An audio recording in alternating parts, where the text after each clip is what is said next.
베드로전서 1장 6절부터 9절 말씀입니다. 그러므로 너희가 이제 여러 가지 시험을 인하여 잠깐 근심하게 되지 않을 수 없었으나 오히려 크게 기뻐하도다. 너희 믿음의 시련이 불로 연단하여도 없어질 금보다 더 귀하여 예수 그리스도의 나타나실 때에 칭찬과 영광과 존귀를 얻게 하려 함이라. 예수를 너희가 보지 못하였으나 사랑하는도다. 이제도 보지 못하나 믿고 말할 수 없는 영광스러운 즐거움으로 기뻐하니 믿음의 결국 곧 영혼의 구원을 받음이라. 아멘. 오늘은 베드로전서 1장 6절부터 9절 말씀을 중심으로 변치 않는 금 같은 믿음 이 제목으로 성막 강의 93번째 93번째 시간이 되겠습니다. 100회가 얼마 남지 않았네요. 어제 하던 말씀 가운데 조금 이어서 말씀을 드리면은 우리가 금 같은 믿음을 변하지 않는 믿음을 가지고 있어야 되는데 계속해서 마귀 역사는 자꾸만 우리 안에 그런 믿음을 변질시키고 또 무너뜨리려고 어떻게든 미혹하고 유혹을 합니다. 그래서 자꾸만 너 예수 믿고 나서 된 게 뭐 있냐, 예수 믿고 좋아진 거 있느냐 라고 자꾸만 우리에게 의문을 주고 의심을 갖게 하고 그렇게 해서 미혹을 한다는 거죠. 그런데 이렇게 우리에게 법계의 믿음, 변치 않는 믿음을 가지고 있다라고 하면은 그런 것들을 이겨낼 수 있는데 처음에는 그냥 신앙생활 할 때는 그런 것들이 나에게 와닿지 않았지만은 내가 정말로 믿음을 가지고 내가 정말 신앙생활 한번 제대로 해봐야 되겠다라고 이렇게 시작하는 순간부터 어떻습니까? 이런 마귀 역사가 더 강하게 역사한다는 거죠. 그래서 처음에는 신앙생활에 방해받지 않았지만은 이제는 법계의 믿음, 변치 않는 믿음을 딱 갖는 순간부터 이 믿음을 무너뜨리려고 여러 가지 온갖 수단을 다 부리면서 우리의 믿음을 무너뜨리려고 한다는 겁니다. 그 가운데서도 가장 많이 하는 질문이 바로 예수 믿고 잘된 게 있냐? 눈에 보이는 환경과 또 눈에 보이는 여러 가지 조건들 그런 것들을 보여주면서 야 네가 예수 믿고 나서 지금까지 살아온 결과가 과연 뭐가 있냐? 다른 사람들이 비교했을 때 네가 더 나은 게 뭐가 있냐? 누구는 어떻게 됐고 누구는 어떻게 됐고 누구는 이렇게 잘 살고 있는데 너는 예수 믿는다고 지금까지 살아왔으면서 고작 이거냐? 이렇게 비난하는 일들이 얼마나 많이 있습니까? 어느 가정에 신방을 가봤더니만은 부모님들이 굉장히 아주 누추한 집에 사시는 거예요. 누추한 집에. 그런데 이제 그 자식들이 봤을 때는 너무 답답한 거예요. 왜 이렇게 보잘것없고 누추한 동네에서 이렇게 살고 있느냐. 맘만 먹으면은 더 좋은 데서 사실 수도 있는데 그러니까 그 자식들 입장에서는 예수 믿고 이게 무슨 꼴이냐 그러면서 자꾸 원망을 막 하는 거예요. 그러나 그 어르신들 입장에서는 뭐냐면은 교회 가까운 데서 신앙생활 하는 그게 즐거움인 거예요. 그게 삶의 가장 큰 목적이고 그것만이 가장 중요한 지금의 즐거움인데 자식들 입장에서는 그 이해가 됩니까? 절대 이해가 안 되죠. 그러니까 그런 얘기를 하는 겁니다. 그래서 오늘날에도 이 마귀 역사가 악착같이 역사하면서 구원받은 사람의 믿음을 허물고 그 영혼을 노략질하려고 몸부림을 칩니다. 예수 믿고 무엇이 잘 됐느냐라는 의문을 품게 하고 또 믿어도 아무 소용이 없다고 미혹하여 시험에 들게 합니다. 그리고 끊임없이 힘든 환경과 상황을 조성하여 신앙생활에 회의가 들게 하고 다른 사람과 관계를 흔들어 상처받고 갈라서게 합니다. 자, 여기 보면 의문을 품게 하고 미혹하고 또 환경을 조성해가지고 힘들게 만들어서 신앙생활에 회의가 들게 하고 또 중요한 건 뭡니까? 다른 사람과 관계를 흔들어 상처받고 갈라서게 한다는 거예요. 이런 모든 방법을 다 동원해서 우리를 괴롭히고 어떻게든 믿음에서 우리를 무너뜨리는 게 바로 마귀 역사입니다. 그리고 이 마귀 역사는요 절대로 포기하지 않아요. 우리의 믿음도 하나님을 향해서 포기하지 않는 것처럼 이 마귀 역사도 한 번, 두 번 시도하면 끝나지 끝까지 해봅니다. 그러다 보면은 이런 일이 생겼다가 요거 넘어가면 또 저런 일이 생기고 또 이 정도면 된 거 싶은데 또 다음 일이 생기고 이게 끊이지 않는 거예요. 그러니까 마귀 역사가 한번 역사하기 시작하면은요 끝장을 보려고 막 그럽니다. 그럼 우리는 어떻게 해야 되겠어요? 우리도 끝장 본다는 마음으로 대처하지 않고는 이겨낼 수가 없어요. 요거 고난 지나면 정말 좋은 날이 오겠지. 물론 좋은 날이 옵니다. 그러나 그 다음에 또 다른 마귀 역사가 또 있는 거예요. 그래서 가정에 자식 때문에 그렇게 속 썩었는데 갑자기 또 남편이 속을 썩이네. 그래서 이제 괜찮은 줄 알았더니 이제는 또 부모님에게 문제가 생기네. 그것도 넘어갔더니만 또 나에게 또 문제가 생기네. 이러면서 계속 마귀 역사는 그 집안을 들쑤셔 놓는다 그러죠. 그렇게 역사해요. 근데 그런 것들을 다 이겨내야 됩니다. 이겨내야지 우리에게 이 금 같은 믿음이 되고 어떤 상황에도 변하지 않는 그런 믿음이 생기는 거예요. 근데 그런 것들 가운데서 무너져 버리면은요, 다 소용이 없습니다. 끝까지 우리는 금 같은 믿음으로 만들어져야 된다는 겁니다. 이와 같이 믿음이 성장하는 일에 가로막는 일이 생기고 문제와 어려움이 생기거든 절대 양보해서는 안 됩니다. 양보하면 그냥 지는 거예요. 지는 겁니다. 예수를 믿으면 믿을수록 생기는 염려, 근심, 걱정들은 정금을 만드는데 방해하는 불순물이니 뽑아내야 합니다. 금을 만들어야 되는데 이 불순물 들어가면 어떻게 되겠어요? 안 되잖아요. 뭐 금은 둘째치고 우리가 가장 보면은 핸드폰 왜 앞에 뭐라고 해야 하나 뭐 붙이는 거 있잖아요. 그거 붙일 때 보면은요, 정말로 정교하게 붙인다고 해도 항상 뭐가 들어갑니까 거기에? 먼지가 들어가잖아요. 그러니까 하다가 보면은 거기에 빵꾸 나고 막 이게 구멍 생기고 그러니까 이거 뜯어버리잖아요. 그런 것처럼 금은 더 하겠죠. 금은 정금을 만들어야 되는데 거기에 불순물 들어가면 이 금의 가치가 떨어지니까 이 불순물이 들어가지 않도록 아주 우리가 조심스럽게 우리가 신앙생활을 해야 된다는 거죠. 그리고 마귀 역사는 여기다 계속 불순물을 가져다 놓는다는 겁니다. 자, 그래서 불순물이 빠져나가야 정금이 되듯 예수를 믿으면 이런 믿음의 연단 과정을 꼭 거치게 됩니다. 이건 꼭 거친다는 거예요. 예수 믿고 좋은 일만 있을 것이다라는 생각 자체를 버리셔야 돼요. 그냥 우리 예수 믿는 것은요, 고난의 연속입니다. 그런데 중요한 건 뭐냐면요, 내가 예수 믿지 않을 때 당하는 고난은 내가 혼자 당해야 되고 어느 누구도 도와주는 자도 없고 또 절대적인 능력으로 우리를 도와줄 수 있는 부분이 아무도 없어요. 그런데 예수 믿고 나서 당하는 고난은 우리가 넉넉히 이길 수 있는 이유는 뭐냐면은 나와 함께 주님이 계시기 때문에. 그 주님은 어떤 분이십니까? 전지전능하신 하나님이시잖아요. 하나님께서 우리와 함께 하시기 때문에 그 고난의 과정들을 능히 이겨낼 수 있는 것이죠. 그러니까 예수 믿기 전에 당하는 인생의 고난하고 어떻게 보면 예수 믿고 나서 당하는 고난이 더 강할 수 있어요. 그런데 우리가 능히 이겨낼 수 있는 것은 내 안에 주님이 계시기 때문에 가능한 일입니다. 그래서 이 연단을 거치며 조금씩 순도가 높아지다가 마지막 단계에 가서 순금이 되는 것처럼 모든 환난에서 벗어나면 변치 않는 금 같은 믿음을 지니게 됩니다. 이런 믿음을 지니시기를 주님의 이름으로 축원합니다. 물도 보면은 처음부터 끓습니까? 한참 어느 임계점에 도달했을 때 그때 물이 팍 끓잖아요. 근데 사람들은 그 전까지 기다리지를 못하는 거예요. 우리도 이 고난이 계속 이어지면은 이게 언젠가는 언제쯤 끝날려나. 그런데 어느 순간에 끝나는 날이 온다는 거예요. 근데 끝나는 날이 사실은 이 땅에 육신을 입고 있을 때 끝난다는 보장은 없어요.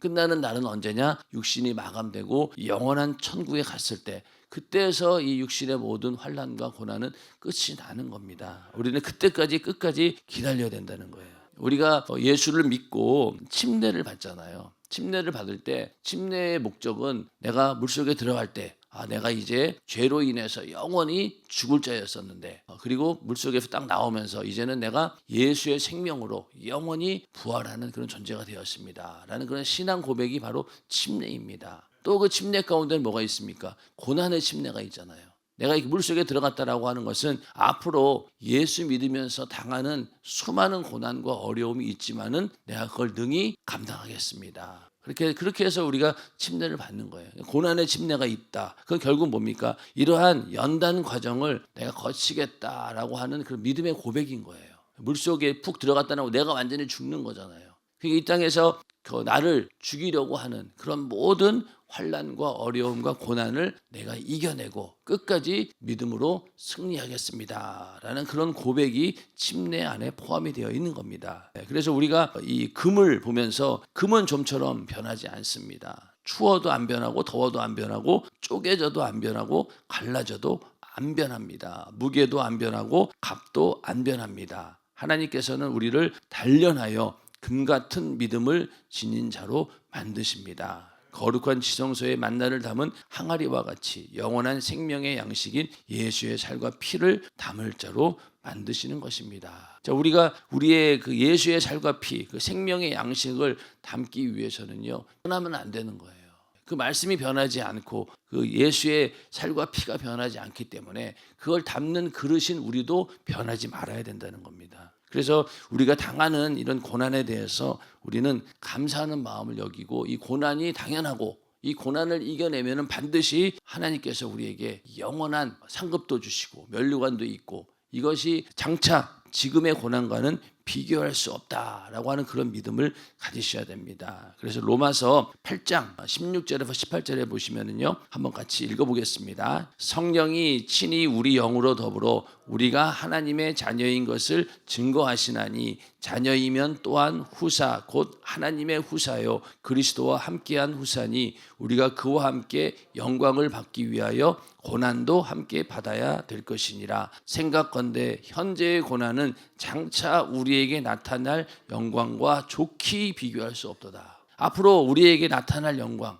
영혼의 때에 우리에게 주어지는 그 모든 영광에 비하면은 이 현재의 고난은 비교할 수 없을 정도로 초라하다는 거예요. 이겨낼 수 있다는 거예요. 그래서 이 고난은 언제든지 있을 수밖에 없다. 왜? 우리가 하나님의 자녀이고 또 우리가 하나님의 기업을 이룰 자라고 한다면은 반드시 영광을 받기 위해서 고난도 함께 받아야 된다는 거예요. 인정하시면 아멘 하시기 바랍니다. 예수님도 십자가에 고난이 있었기 때문에 영광스러운 부활이 있었습니다. 고난이 없이는 부활이 없어요. 그런 것처럼 우리도 고난이 있어야지만이 영혼의 때에 영원한 면류관도 있고 상급도 있고 하나님께 영광 올려드릴 수 있는 이유가 바로 이 고난을 통과한 자에게 있다는 겁니다. 자, 그래서 욥기서에도 보면은 한번 보겠습니다. 욥기서 23장 8절부터 10절 말씀입니다. 자, 같이 읽어볼게요. 시작. 그런데 내가 앞으로 가도 그가 아니 계시고 뒤로 가도 보이지 아니하며 그가 왼편에서 일하시나 내가 만날 수 없고 그가 오른편으로 돌이키시나 배울 수 없구나. 나의 가는 길을 오직 그가 아시나니 그가 나를 단련하신 후에는 내가 정금같이 나오리라. 아멘. 욥 입장에서 어떻습니까? 고난을 당하고 있어요. 그런데 아무리 내가 앞으로 가도 그가 안 계시고 뒤로 가도 보이지 않고 여기 그 고난에 처하는 그 상황 가운데서 도대체 하나님의 존재를 볼 수가 없는 거예요. 그러니까 더 절망적인 거죠. 우리도 고난 당하고 어려운 일이 생겼을 때 도대체 하나님이 과연 살아계시긴 한 건가? 하나님이 살아계신다라고 하면은 또 하나님이 나의 아버지라고 하면은 나에게 왜 이런 힘들고 어려운 일들을 주실까? 왜 고난을 나에게 주셨을까? 그런 생각하게 되잖아요. 그러니까 지금 욥은 그런 거예요. 왼편으로 일하시나 만날 수도 없고 오른편으로 돌이키시나 배울 수 없고 어디 가도 하나님이 계시다는 것 자체를 내가 느끼지 못할 정도로 엄청난 고난을 받고 있는 거예요. 그런데 10절에 가서 나의 가는 길을 오직 그가 아시나니 그가 나를 단련하신 후에는 내가 정금같이 나오리라. 욥은 여기서 이 내가 지금 겪고 있는 고난이 바로 나를 단련시키는 나를 만들어가는 그런 과정이구나라는 것을 알게 되었다는 거예요. 여러분들 만약 자녀가 자전거 이렇게 배울 때 보면은 처음에는 뒤에서 잡아주기도 하고 옆에서 막 이렇게 코치해 줍니다. 그런데 어느 정도 아이가 자전거를 탈 수 있다라고 딱 믿어지면 어때요? 부모가 손을 딱 놔요. 손을 놓습니다. 그리고 자기 혼자 탈 수 있도록 계속 만들어주는 거죠. 그런 것처럼 우리가 하나님 입장에서도 우리 자녀를 연단시킬 때 매일같이 그냥 이렇게 눈을 뜨고 바라보면서 지켜볼 때도 있겠지만은 그런 어떤 경우에는 멀리 떨어져서 우리가 그것을 이겨낼 수 있도록 만들어주는 그런 과정도 있다는 거예요. 그러니까 그때는 어떻습니까? 도대체 하나님이 어디 계신가? 살아계시긴 한 건가? 이렇게 의심할 수밖에 없죠. 그러나 하나님께서는 언제나 우리와 함께 하시는 분이기 때문에 그 순간에도 우리를 지켜보시고 우리가 이 연단의 과정을 거쳐서 금 같은 믿음으로 만들어지기를 원하신다는 겁니다. 근데 우리가 정말로 좋은 일이 있을 때 그때는 어때요? 그냥 항상 감사할 수 있어요. 그러나 그렇지 않을 때 하나님께서 끝까지 나를 선한 길로 모든 것이 협력하여서 선을 이루시고 나를 정말로 진리 가운데로 인도하신다. 나를 인도하시는 분이 하나님이시다라고 하는 그런 믿음을 가지고 끝까지 견디는 사람이 진짜 믿음 있는 사람인 거죠. 조금만 문제가 생기면 그냥 하나님 원망하고 하나님 이럴 수 있냐고 계속해서 그런 데서 감정 기복이 왔다 갔다 한다라고 하면은 그 사람은 금 같은 믿음을 소유한 자는 아닌 거예요. 그러니까 어떤 문제가 닥쳤습니다. 그러면 그 문제가 닥쳤을 때 거기에서 정말로 내가 감사할 수 있는 사람이 바로 금 같은 믿음을 가진 자들이죠. 아무리 어려운 환경 가운데서도 우리가 감사의 이유를 찾게 되면 가능한 거예요. 그렇기 때문에 그런 상황에서 금 같은 믿음을 가지고 주님께 나가야 된다는 겁니다. 그래서 우리에게 어떤 환난과 어려움과 고난이 온다 할지라도 그 가운데서 우리는 감사함으로 그 모든 것들을 이겨낼 수 있다는 거죠. 그 이겨내야 되는 거예요. 그렇게 해야지만 이겨낼 수 있다. 그래서 또 성경에 보면은 이 가나안 땅을 앞두고 금 같은 믿음을 보인 자들과 보이지 않는 그런 자들이 나오는데, 만나를 금 항아리에 담아서 성막 지성소 법궤에 두라고 하신 하나님 명령은 금 같은 믿음을 지니지 않은 자는 하나님 나라에 들어갈 수 없음을 짐작하게 합니다. 굉장히 중요한 말이죠. 우리가 구원은 아무 대가 없이 받아요. 그러니까 이 이스라엘 백성들도 어떻습니까? 가나안 땅에 가겠다라고 그 약속을 받을 때까지 하나님께서 일방적으로 그 이스라엘 백성들을 애굽에서 구원해 주셨어요. 그리고 구원해 주시고 이제 가나안 땅으로 가라라고 명령하셨습니다. 그러면은 목적지도 생긴 거예요. 그러니까 충분히 그 길로 믿음을 가지고 가면 되는데 결국은 가나안 땅에 들어가지 못했잖아요. 여호수아, 갈렙 2세대는 들어갔지만은 그 앞에 처음에 애굽에서 나온 사람들은 여호수아와 갈렙 외에는 들어가지 못했어요. 그러니까 우리도 마찬가지입니다. 내가 예수 믿고 천국을 내가 확보했지만은, 그러나 내가 지금 그 믿음을 끝까지 지켜내야 되는 거예요. 끝까지 지켜내야 되는 것이지 절대로 거저는 없다는 겁니다. 그러니까 이 40년의 광야의 생활이 있었던 것처럼 우리도 예수 믿은 그 다음부터는 이러한 혹독한 그런 하나님께서 나를 연단하시는 그런 과정을 지킬 때, 그 과정 속에서 우리가 해야 될 건 뭡니까? 끝까지 믿음으로 지켜야 되는 거예요. 내가 소유하고 있는 천국, 영생, 이걸 지키기 위해서 우리도 오늘도 이렇게 신앙생활 하면서 당하는 수많은 고난들을 이겨내는 것 아니겠습니까? 이겨내야 된다는 거예요. 그래서 하나님께서는 광야 40년을 통해 이스라엘 민족이 금 같은 믿음을 지니기를 기다리셨습니다. 우리도 마찬가지입니다. 이스라엘 백성이 가나안 복지에 들어가기 직전에 하나님께서는 모세를 통하여 말씀하셨습니다. 내가 오늘날 명하는 모든 명령을 너희는 지켜 행하라. 그리하면 너희가 살고 번성하고 여호와께서 너희 열조에게 맹세하신 땅에 들어가서 그것을 얻으리라. 내 하나님 여호와께서 이 40년 동안에 너로 광야의 길을 걷게 하신 것을 기억하라. 이는 너를 낮추시며 너를 시험하사 내 마음이 어떠한지 그 명령을 지키는지 아니 지키는지 알려 하심이라. 신명기 8장 1절부터 2절 말씀입니다. 여기 보면은 너를 낮추고 너를 시험하고 네 마음이 정말로 하나님을 지키려고 하는 그런 사모하는 마음이 있는지 그거를 알기 위해서 40년 동안 이 광야 생활을 하게 했다는 겁니다. 그러니까 우리도 마찬가지죠. 이 인생을 살면서 당하는 수많은 고난과 어려움, 이게 뭐 40년에 비할 겁니까? 더 시간도 길 수 있고 더 많은 고난이 우리에게 올 수도 있다는 겁니다. 그때 하나님께서 하시는 일은 뭐냐? 금 같은 믿음이 너에게 있느냐라고 계속 우리에게 그 믿음을 요구하시는 거예요. 그렇게 만들어지기를 원하신다는 겁니다. 그래서 우리가 연세중앙교회에 와서 다른 교회보다 더 열심히 하려고 합니다. 그러다 보니까 자꾸만 비교 대상이 어디예요? 내가 예전에 다니던 교회, 내가 옛날에는 이렇게 예전에 다니던 교회는 이렇게까지 안 믿었는데 여기는 왜 이렇게 이러면서 계속 원망하는 거예요. 그러면은 그 원망 가운데 그거 원망하는 순간부터는요 벗어날 길이 없습니다. 그런데 그 과정이 내가 정말로 금 같은 믿음을 만들어내기 위한 것이다. 자, 우리 연세중앙교회가 그냥 예수 믿고 구원받는 그런 사람들을 만들어내는 교회는 아니에요. 우리 교회는 어떻습니까? 정말로 신부의 믿음을 가진 자들, 그런 자들을 만들어내기 위해서 개척 때부터 지금까지 목사님이 그걸 염두에 두고 하신 거예요. 그러니까 성도들 중에서도 뭐 동메달, 은메달, 금메달이 있는데 금메달 성도를 만들기 위해서 지금까지 목회해 오신 겁니다. 어제도 말씀드렸지만은 만약에 사람들을 많이 모아서 예수만 믿게 하는 그런 목적으로 교회를 시작했다라고 하면은요 더 많은 사람들을 모을 수 있죠. 왜? 그냥 예수 믿으면 구원받습니다라고 복음만 전했을 때 얼마나 많은 사람들이 오겠냐고요. 그러나 딱 와서 말씀을 듣는데 이게 하나님 말씀대로 사는 게 보통 일이 아닌 거예요.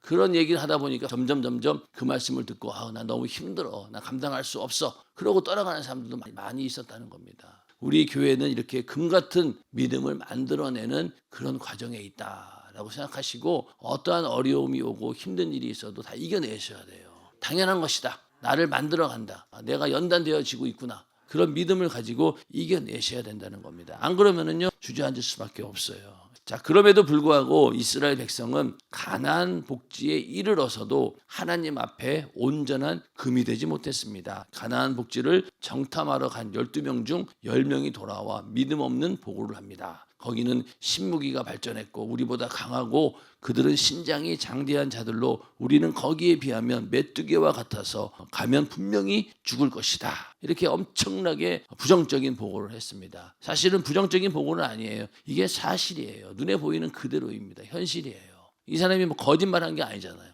실제잖아요. 전부 다. 거기 주민들이 신무기가 있었고 그리고 강하고 키도 엄청 크고 거기에 비하면 이스라엘 민족들은 어떻습니까? 굉장히 연약하죠. 군대라고 하는 게 있습니까? 뭐가 있습니까? 아무것도 없는 그냥 오합지졸 그런 이스라엘 민족들. 그게 거기에 비하면 자기네들은 정말 너무나 초라하게 보였겠죠. 이건 사실이에요. 그런데 반면에 여호수아와 갈렙은 어땠습니까? 아니다. 하나님께서 그 나라와 그 민족 가나안 복지를 우리 손에 붙였다. 그놈들은 덩치가 커서 우리가 부려먹기 좋고 그놈들이 쓰던 전쟁 무기를 우리가 쓰면 좋겠고 기름진 땅도 우리가 쓰면 좋겠더라. 그들은 우리의 밥이다 하고 정반대로 보고합니다. 여호수아와 갈렙은 완전히 똑같은 상황을 믿음의 눈으로 본 거예요. 오늘날도 우리가 똑같은 상황을 보고 어떤 사람은 현실을 그대로 보고 부정적인 생각을 갖는 사람이 있는 반면에 어떤 사람은 똑같은 상황을 두고 이렇게 믿음의 눈으로 긍정적인 생각으로 바라보는 사람들이 있습니다. 그런데 여기서 여호수아와 갈렙이 이렇게 믿음을 가질 수 있었던 이유는 뭘까요? 하나님께서 이 가나안 복지를 너에게 주겠다라고 말씀하셨잖아요. 아까 우리가 신명기 말씀 보면은 여기 보면은 너희의 열조에게 맹세하신 땅에 들어가서 그것을 얻으리라. 이렇게 이미 말씀하셨잖아요. 하나님께서 가나안 땅에 들어가라고 명령하셨을 때는 그게 니네 땅이야. 너희가 소유할 수 있어라고 분명히 말씀으로 약속하셨잖아요. 그러니까 여호수아와 갈렙은 그 말씀을 절대적으로 믿은 겁니다. 절대적으로 믿은 거죠. 그렇기 때문에 모든 것들이 다 이렇게 믿음의 눈으로 볼 수 있었던 거예요. 오늘날 우리의 신앙생활도 마찬가지 아닙니까? 하나님 말씀을 절대적으로 믿을 때 우리에게 믿음의 눈이 열리는 거예요. 몸이 아파요. 병이 걸려서 괴롭습니다. 예수님께서 채찍에 맞음으로 나음을 입었습니다라고 간절히 기도할 때 그 믿음을 끝까지 붙들고 기도할 때 그 질병도 떠나가는 것처럼 그 믿음이 무너지면 어때요? 그냥 다 무너지는 거예요. 그리고 내가 예수 믿고 나의 목적은 영원한 천국이다. 그걸 딱 믿음으로 소유하는 순간 그 믿음이 이루어질 때까지 어떠한 일이 있어도 우리는 변하지 않을 수 있는 거죠. 왜? 그 약속의 말씀이 있기 때문에. 그래서 이 여호수아와 갈렙도 그 약속의 말씀이 있었기 때문에 이런 보고를 할 수 있었다는 거죠. 자, 그 어떤 상황보다도 가나안 땅을 내 손에 붙인다라고 말씀하신 하나님을 절대적으로 믿었기 때문입니다. 특히 여호수아는 모세에게 가나안 땅을 주겠다고 하신 하나님 말씀을 듣고 가나안 복지가 자기 것이라고 확실히 믿었습니다. 여호수아는 그 모세를 쫓아다니면서 이런 말씀들을 자기의 신비에 완전히 새긴 거죠. 하나님께서 반드시 가나안 땅을 주신다라는 확실한 믿음이 있었다는 거예요. 그리고 가나안 복지에 들어가는 그 순간까지 믿음이 전혀 변치 않았습니다. 이처럼 금 같은 믿음을 가진 자는 하나님 말씀이 이루어질 줄로 확실히 믿습니다. 그리고 변함없는 믿음을 소유한 자가 모든 것을 소유합니다. 천국 내 것이라고 믿는 자의 소유입니다. 따라서 우리 모두 변치 않는 믿음의 사람이 되어야 합니다. 믿음은 변하지 않을 때 값이 나갑니다. 변치 않는 금으로 만든 항아리만을 법궤에 두듯이 말입니다. 자, 그러니까 우리가 말씀에 대한 절대적인 믿음이 없이는 절대로 그 말씀을 우리에게 이룰 수 없고 우리의 목적을 달성할 수 없는 거죠. 천국도 마찬가지죠. 천국이 나에게 있다. 그런 믿음이 있어야지만이 거기에 들어갈 수 있다는 겁니다. 그래서 천국은 침노하는 자의 것이다. 이렇게 말씀하고 있는데 침노한다는 건 뭐예요? 내가 저것이 분명히 내 거라고 믿기 때문에 침노하는 것이지 내 것도 아닌데 하면 도둑질이죠. 그러나 내 거라고 분명히 하나님께서 말씀하시고 너는 그것을 너의 소유로 가져라라고 하니까 천국을 침노하는 거예요. 그러니까 처음에는 이 천국에 대한 개념도 몰랐고 이것이 얼마나 큰 가치인지 몰랐는데 나중에 이 천국, 영생만이 정말로 우리의 영원한 삶의 목적이 될 수밖에 없고 이것이 최고의 가치구나라는 것을 알면 어떻습니까? 그 일을 위해서 우리가 모든 것을 다 쏟아붓는 겁니다. 밭을 이렇게 팠는데 어느 날 금덩어리가 나온 거예요. 그러니까 어떻습니까? 그 금덩어리 때문에 그 밭을 전부 다 자기의 모든 재산을 다 주고 사는 거 아니겠습니까? 우리도 마찬가지죠. 처음에는 예수 믿는 게 그냥 교회 다니고 종교생활 하는 건 줄 알았는데 점점 하나님 말씀을 듣다 보니까 이 영생, 영원한 천국이 이게 최고의 복이구나. 그러니까 그때부터는 다른 게 눈에 안 보입니다. 모든 것이 신앙생활에 올인할 수밖에 없는 거예요. 왜? 그걸 발견하는 순간. 근데 그걸 여전히 발견하지 못하는 사람들은 어떻습니까? 예배의 시간이 지루하고 또 신앙생활이 별로 재미없고 그러다 보니까 여전히 세상과 교회를 왔다 갔다 하면서 어중간하게 발을 걸치고 있다가 주일날은 교회 왔다가 또 평일날은 세상에 갔다가 이거 반복한다는 거예요. 그러나 이 영원한 천국을 내 안에 믿음으로 소유한 자들은 어떻습니까? 그렇지 않아요. 몸은 비록 세상에 있어도 우리의 마음은 어디에 있습니까? 천국을 향해 있는 거예요. 영혼의 때를 향한 소망으로 있다는 겁니다. 그러니까 능히 그 믿음 때문에 세상도 이길 수 있는 것이고 세상에서 봤을 때도 그 세상에 있는 그 기준 위에서 살아가는 그 사람들보다 오히려 더 능력을 발휘할 수 있다는 거예요. 왜? 목적 자체가 다르니까. 그러니까 이 세상 사람들은 그 눈에 보이는 건 그걸 향해서 그냥 아둥바둥 거리고 있지만 우리는 어떻습니까? 천국을 소유한 자들은 이미 그 지금에 있는 육신의 세계를 볼 때 어떻게 봐요? 객관적으로 볼 수밖에 없어요. 이게 다가 아니라는 걸 알기 때문에. 그러니까 오히려 더 넓은 시각으로 더 높은 데서 볼 수 있다는 겁니다. 그러니까 더 지혜가 있는 것이죠. 지혜가 있는 것입니다. 그러니까 세상 사람들은 이 세상에 하던 일이 잘 안 되면은 목숨을 끊는 자살까지 하잖아요. 얼마나 어리석습니까? 그러나 예수 믿는 사람들은 자살할 수가 없어요. 왜? 앞으로 살 날 동안 내가 뭘 해야 됩니까? 영혼의 때를 위해 준비해야 되고 천국을 사모하면서 내가 할 일이 있는데 함부로 목숨을 끊을 수가 없죠. 그깟 일로 인해서. 그렇기 때문에 예수 믿고 천국이라고 하는 이 절대적인 믿음을 가진 자들은 세상을 능히 넉넉히 이겨낼 수밖에 없다는 겁니다. 그래서 오늘날 우리에게도 얼마나 많은 이렇게 환난과 고난과 역경이 있습니까? 그럴 때마다 우리는 이 천국을 향한 믿음을 가지고 이겨내야 되는 거예요. 여호수아와 갈렙이 가나안 땅을 하나님께서 주셨다라는 확실한 믿음을 가지고 이겨냈던 것처럼 우리도 아무리 어려운 환경이 온다 할지라도 다 이겨내셔야 되는 거예요. 결국 이스라엘 백성들은 그 부정적인 보고를 듣고 좌절하고 낭망하고 하나님을 원망하고 불만불평하고 막 모세를 죽이려고 했잖아요. 밤새 통곡해서 울었다는 거예요. 지금까지 그 애굽에서 건져내고 홍해 바다를 건너고 그렇게 무수한 이적과 표적을 봤음에도 불구하고 그들은 여전히 금으로 되지 않은 거예요. 그러니까 어떻습니까? 그 너희가 가나안 땅을 정탐하러 간 그날 40일을 기준으로 해서 40년 동안 광야에서 유리하게 했잖아요. 그것도 어떻게 하나님께서 기회를 주신 거예요. 40년 동안 이 이스라엘 백성들을 어떻게든 하나님 백성으로 만들어 보려고 기회를 줬어요. 그러나 결국은 그것조차도 나중에 가서는 다 놓치고 맙니다. 다 못 들어갔어요. 다 못 들어갔어요. 그런 것처럼 우리도 그럴 수 있다는 거죠. 그래서 구원은 대가 없이 이루어졌지만은요, 구원을 우리가 지키기 위해서는 가나안 땅을 정복하는 것처럼 처절한 영적 전쟁이 뒤따른다라는 사실을 우리는 분명히 인식해야 됩니다. 영적 생활은 곧 뭐예요? 영적 전쟁이에요. 이거는 내 믿음을, 내가 받은 구원을 끝까지 지키기 위한 처절한 싸움입니다. 이 싸움을 모르고 신앙생활을 하면은 항상 보면 불안하죠. 전쟁터에 가는 사람이 총도 없고 무기도 없고 아무것도 무장하지 않으면요, 전쟁에서 어떻게 이길 수 있습니까? 완전 무장을 해도 지금 정신 바짝 안 차리면은 적이 나를 죽이려고 할 텐데. 그런 것처럼 우리가 내가 받은 이 구원을 지키기 위해서 영원한 천국을 내가 끝까지 소유하고 그 나라 갈 때까지 우리는 가나안 땅을 정복한다라는 그런 믿음으로 영적인 싸움에서 이겨내야 되는 것입니다.